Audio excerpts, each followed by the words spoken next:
Hi guys, आज हम discuss कर रहे हैं ह्यूमन एनाटॉमी एंड फिजियोलॉजी के बारे में।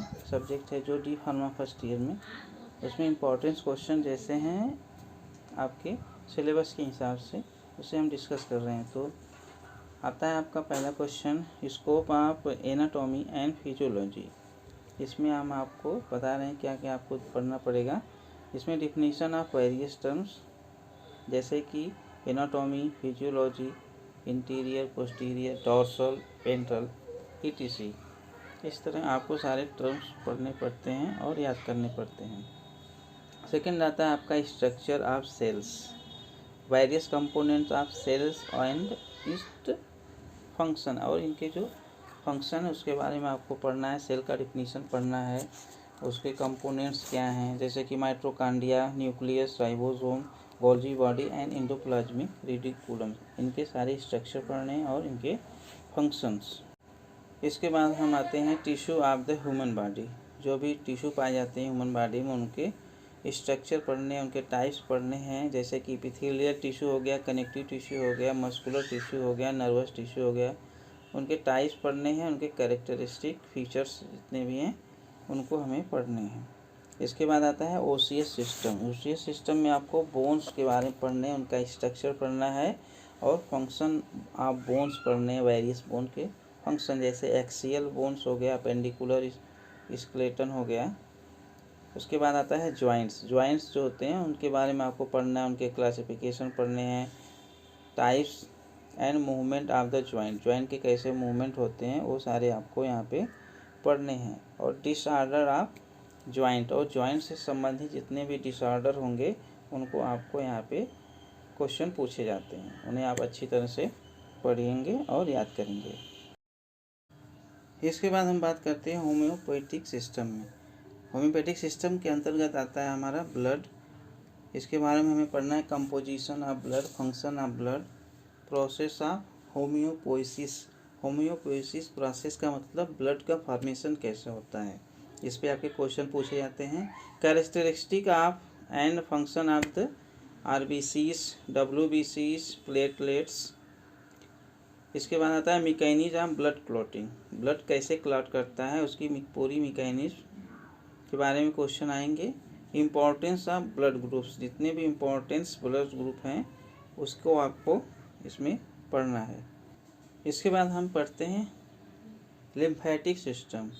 हमें इसके बाद इसमें जो है कि लिम्फ के जितने भी प्रकार हैं वो पढ़ने हैं। लिम्फ क्या होता है उसका डिफिनीशन, और लिम्फेटिक पूरा सिस्टम पढ़ना होता है। Composition, function and it's formation, सीधा सीधा मतलब है लिम्फ की क्या फंक्शन है और उसका फॉर्मेशन कैसे होता है, इस पे भी आपके क्वेश्चन बनते हैं।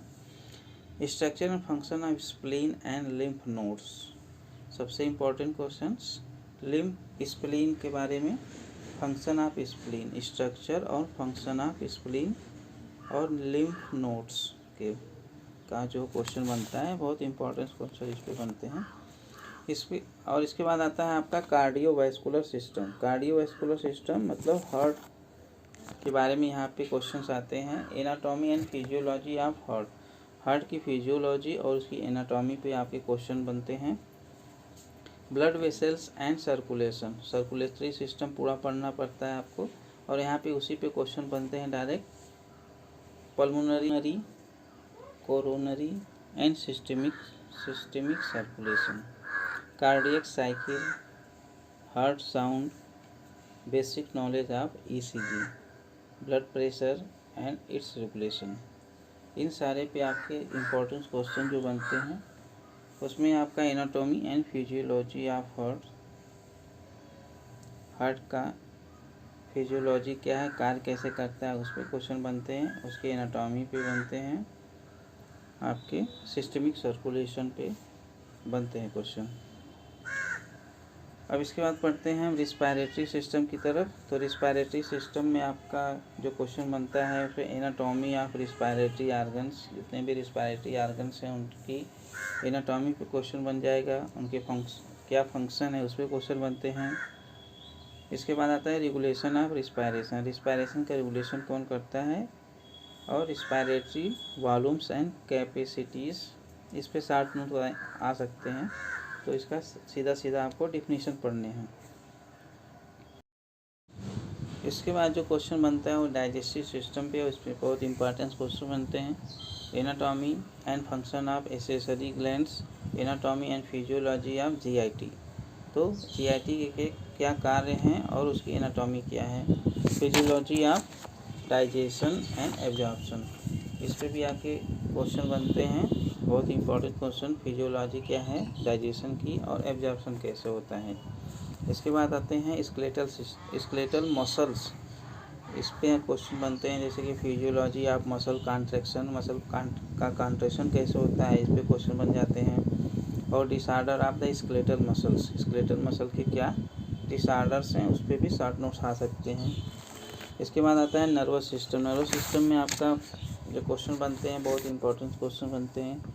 इसमें जैसे कि classification of nervous system, anatomy and physiology of cerebellum, mid brain, इस पे आपके शॉर्ट नोट्स भी आ सकते हैं, लॉन्ग क्वेश्चन भी बन सकते हैं। Function of hypothalamus, medulla oblongata and basal ganglion, इसमें आपका हाइपोथैलेमस और मेडुला ओब्लिंगाटा बहुत इंपॉर्टेंस है। मेडुला ओब्लिंगाटा है जो कि रिस्पायरेशन को कंट्रोल करता है। इसके बाद आता है spinal cord's structure and reflexes, इस पे भी आपके शॉर्ट नोट्स बन सकते हैं, फुल क्वेश्चंस बन सकते हैं। Name and function of cranial, जितने भी क्रेनियल्स नर्व्स हैं उनके फंक्शन क्या हैं, उनके नाम क्या हैं, ये सब पे क्वेश्चन बनते हैं। Anatomy and physiology of sympathetic and parasympathetic nervous system, इस पे भी आपके बहुत ही इंपॉर्टेंट क्वेश्चन बन सकते हैं, ऑटोनॉमिक नर्वस सिस्टम पे और सिंपैथिक और पैरासिम्पैथिक नर्वस सिस्टम पे। इसके बाद आपका जो अगला क्वेश्चन बनता है वो आता है हमारे सेंस आर्गन्स पे। इसमें एनाटॉमी एंड फिजियोलॉजी ऑफ आई, जो आई पे बहुत इंपॉर्टेंट क्वेश्चन बन जाता है आपके इसकी एनाटॉमी और फिजियोलॉजी पे। इसके बाद आता है हमारा ear, skin, tongue and nose, और उसके बाद जो सेकेंड क्वेश्चन इंपॉर्टेंट बनता है वो आपके बनता है टंग पे और नोज पे। इसके बाद हम देखते हैं यूरिनरी सिस्टम। यूरिनरी सिस्टम में anatomy and physiology of urinary system, urinary system के क्या कार्य हैं, कैसे वो कार्य करता है, उसकी एनाटॉमी क्या है। Physiology of urine formation, urine का फार्मेशन कैसे होता है, इस पर आपका लॉन्ग क्वेश्चन बनता है। Renin angiotensin system, clearance test and micturition, इस पे भी आपके शॉर्ट क्वेश्चन बन सकते हैं। इसके बाद हम देखते हैं endocrine system, hormones and their function, जितने भी हार्मोन्स बॉडी में रिलीज होते हैं उनके क्या फंक्शन हैं वो हम पढ़ते हैं इंडोक्राइन सिस्टम में। तो इसमें सबसे मोस्ट इम्पॉर्टेंट ग्लैंड्स जो है पिट्यूटरी ग्लैंड्स है। उसके बाद adrenal glands, thyroid and parathyroid gland, pancreas and gonads. तो इस पर जो क्वेश्चन बनते हैं वो लॉन्ग क्वेश्चन बनते हैं आपके इस पे पिट्यूटरी ग्लैंड्स पे और एड्रिनल ग्लैंड्स पे। इसके बाद थायराइड एंड पैराथायराइड्स। पैंक्रियाज का आपका फंक्शन पूछ सकता है, इसमें कौन से हार्मोन्स निकलते हैं, इसमें आपको शॉर्ट नोट्स पूछे जा सकते हैं।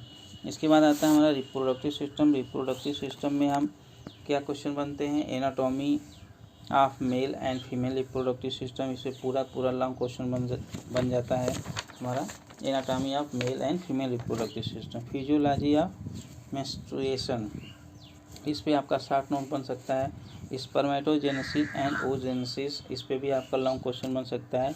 उसके बाद प्रेगनेंसी एंड पार्चुरेशन, इस पे अक्सर करके हो सकता है कि आपके लॉन्ग और शॉर्ट दोनों क्वेश्चन बन सकते हैं। तो ये सब हो गया आपका overall D pharma first year का जो HAP है, जिसे ह्यूमन एनाटॉमी एंड फिजियोलॉजी पे जो क्वेश्चन बन सकते हैं उसके बारे में हमने यहाँ पे आपसे अच्छी तरह डिस्कस कर लिया है। अब इन्हें आप अच्छी तरह से तैयार कर लें और परीक्षा की तैयारी करें। Thank you.